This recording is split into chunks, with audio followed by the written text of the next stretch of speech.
आपल्या हिंदू धर्माप्रमाणे आपण 33 कोटी देवतांना मानतो आणि त्यांची पूजाही करतो. असा आपला हा सर्वश्रेष्ठ हिंदू धर्म. परंतु सगळ्या देवतांच्या पैकी प्रथम पूजेचा मान हा आपल्या लाडक्या गणपती बाप्पाला आहे हो. तर मित्रांनो, गणपती बाप्पाचे जे 3 अवतार आहेत, या तिन्ही अवताराचं रहस्य आपण जाणणार आहोत. आणि मित्रांनो, 22 जानेवारीला वार गुरुवार येतोय आणि 22 जानेवारीला मागी गणेश उत्सव आपण साजरा करतोय. अनेक लोकांच्या मनामध्ये प्रश्न येतो की आता भाद्रपद महिन्यामध्ये गणेश उत्सव आम्ही साजरा केला आहे, मग मागी गणेश उत्सव का बरं साजरा करतात? गणपती बाप्पाचे 3 अवतार कसे, 3 जयंत्या कशा? हा प्रश्न लोकांच्या मनामध्ये येतो. कारण ज्याला माहीत आहे, जो भक्ती करतो, त्याला हा प्रश्न येत नाही. परंतु सुंदर अशी माहिती प्रत्येक भक्तापर्यंत पोचावी, त्यासाठी एक सुंदरसा व्हिडिओ आम्ही बनवतोय, तो आपण ध्यान देऊन ऐका, ही नम्र विनंती. जो गणपती बाप्पाचा व्हिडिओ पाहतो, पूर्ण ऐकतो, विश्वासानं त्याच्या पाठीमागं गणपती बाप्पाचा हात राहतो त्याच्या माथ्यावरती. आणि त्यासाठी आमचा व्हिडिओ नक्की पहा. आवडला तरच लाईक करा आणि चॅनलवरती प्रथम असाल तर नक्की सबस्क्राईब करा. गणपती बाप्पा मोरया अशी कमेंट आम्हाला जरूर द्या. तर मित्रांनो, या अखंड विश्वाच्या कल्याणासाठी, दुष्टांचा नाश करण्यासाठी गणपती बाप्पाने सुद्धा 3 अवतार घेतलेले आहेत. महाभयंकर असे बलाढ्य राक्षस या पृथ्वी तलावरती आले. साधू संत ऋषी यांना मारू लागले. एवढंच नाही तर स्वर्गही ताब्यात घेतले होते बघा. आणि या सगळ्या सृष्टीच्या रक्षणासाठी, आपल्या भक्तांच्या रक्षणासाठी, भक्ताला दिलेलं वचन पूर्ण करण्यासाठी आणि देवांच्याही रक्षणासाठी हे गणपती बाप्पाने बघा 3 अवतार घेतल्यात. आणि आजही आपण मित्रांनो 3 अवताराच्या जयंतीची आपण साजरी करतो, त्याचं स्मरण करण्यासाठी. पहिली जयंती आपण वैशाख महिन्यातली जी पौर्णिमा आहे, गणपती बाप्पाचा पहिला अवतार आहे बघा. आणि दुसरा अवतार म्हणजे भाद्रपद महिन्यातल्या शुक्ल पक्षात जी गणेश चतुर्थी असते, त्यावेळेला बघा आपण पार्थिव गणेशाची पूजा करतो, म्हणजे मातीच्या गणपती बाप्पाची पूजा करतो. आता भाद्रपद महिना झाला की आता माघ महिना आला, म्हणजे माहीचा महिना. तर मित्रांनो, माहीच्या महिन्यामध्ये काय जसं घडलंय बरं की गणपती बाप्पानं हा अवतार घेतला. त्याची तर छोटीशी कथा आज आपण ऐकणार आहोत. अतिशय छोटीशी कथा आहे मित्रांनो. त्याच्या अगोदर सांगतो की हे 3 अवतार वेगवेगळ्या तिथीला आहेत बघा. सुंदर अशी कथा, आणि कथा आहे स्कंद पुराणातली माहिती.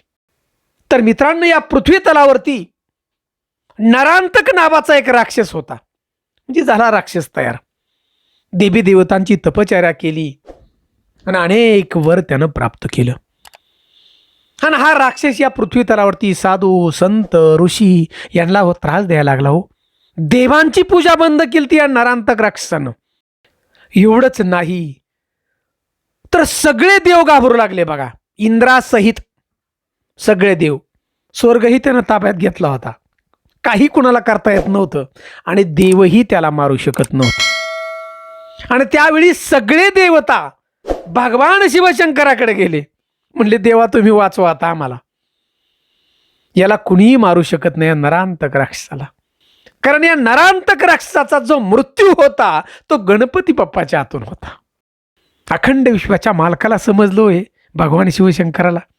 आणि भगवान शिवशंकराने त्या ठिकाणी गणपती बाप्पाला सांगितलं की आता तुम्हाला अवतार घ्यावा लागेल, हे विश्व वाचवावं लागेल.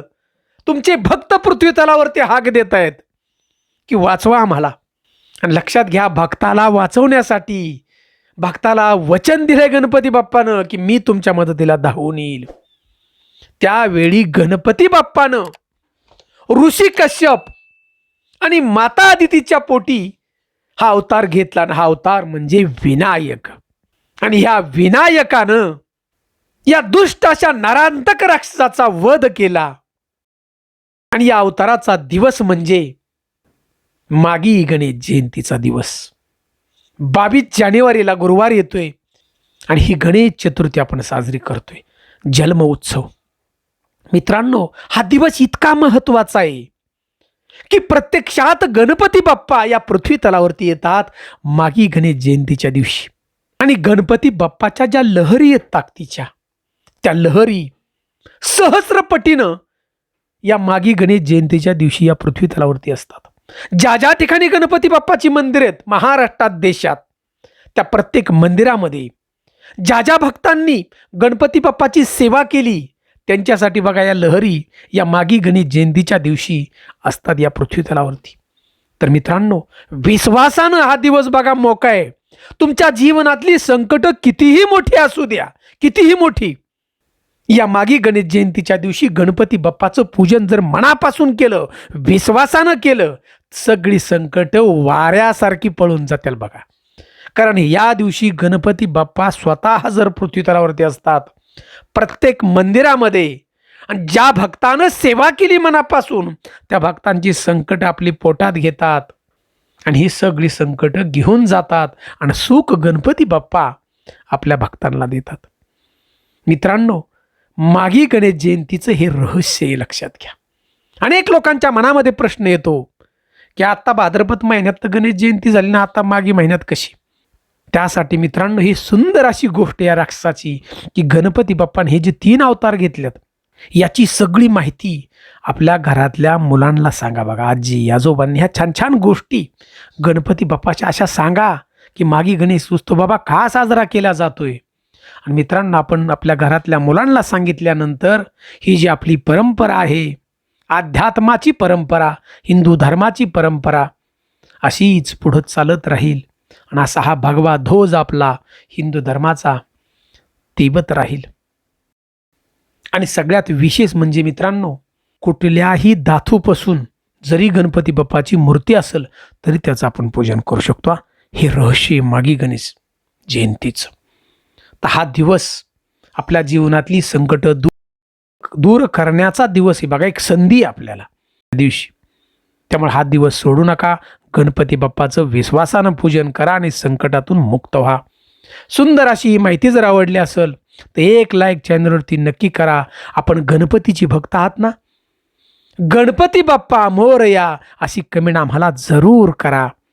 जय हिंद, जय महाराष्ट्र.